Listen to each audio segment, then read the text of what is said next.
Professor Doherty, with case numbers and transmission in Australia as they currently are, how worried should people still be about contracting coronavirus?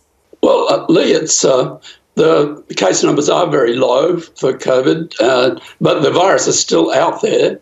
We're still getting sort of 6 or more case reports a day. There's a lot of intensive testing going on. And so we're in kind of a trial period to see what happens. I'm maintaining all the sort of lockdown and so forth that we've been following because I'm in that very vulnerable age group. And I think it's good if everyone can think in terms of the fact that it's still there and there's still risks. So are you also avoiding seeing any people at all? Are you alone in your house? You don't have visitors or anything like that? Yes, for the moment, until we know what's going on. If the case numbers go right down and it looks as though we've really squashed it, then that would be great. That would be a wonderful outcome, but I'd be very surprised if that happens.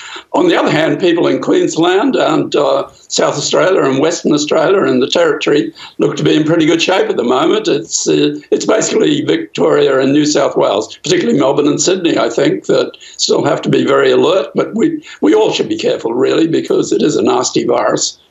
There is this feeling when you look at what's happened overseas in the UK and the US of, can we really have dodged that bullet here in Australia? Well, we're the lucky country. I think we got onto it very quickly, and I don't think we quite have the amount of tourism and people coming through that the US and the UK do. And but we kept it out of the community early on, as far as I can see, whereas it was running in the UK for at least 6 weeks, and certainly at least as long as that in the USA. They weren't reacting. Same was true in most of continental Europe, quite frankly. Political leaders and the Chief Medical Officer are saying that we will have to prepare for an increase in cases as restrictions are lifted, but that the system is now set up to handle it. How confident should we be in that? That's essentially the position we think, what we think will happen at the scientific level. We think as people become less socially distant and possibly less aware, and particularly when things like pubs and nightclubs and things open up, the risk level will go up substantially. At the moment, we've got teams of people who are very good at the contact tracing. I mean, all this expertise has come in very quickly because this has been a very rapid transition. And we're hoping that we'll be able to keep it to spot fires. I've just seen that in Victoria, for instance, they've shut down a number of McDonald's because one of the delivery drivers was positive. So that's the sort of strategy we'll be following. We're hoping we can keep to that and we don't get the whole thing blowing up. That would be the worst thing because we really don't want to have to shut down again for all sorts of other reasons.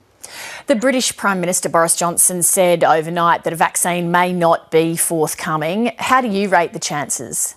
I'm pretty bullish about the vaccine, and I've spent a lot of the day knowing that I was going to talk to you, talking to my colleagues who are very much in the vaccine space and are driving this forward, both the University of Queensland group and our own people.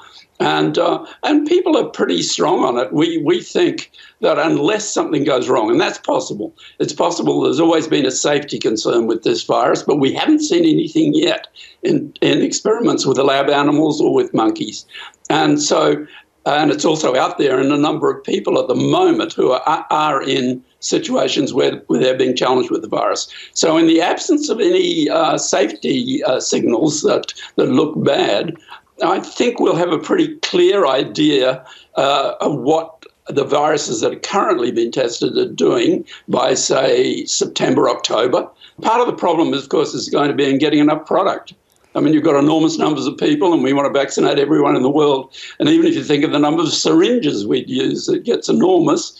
So I think it's quite possible very large numbers of people may start to be being vaccinated by early next year, certainly to mid next year. Before I let you go, you lit up the internet a few weeks ago when you thought that you were Googling Dan Murphy's opening hours and instead you tweeted it out.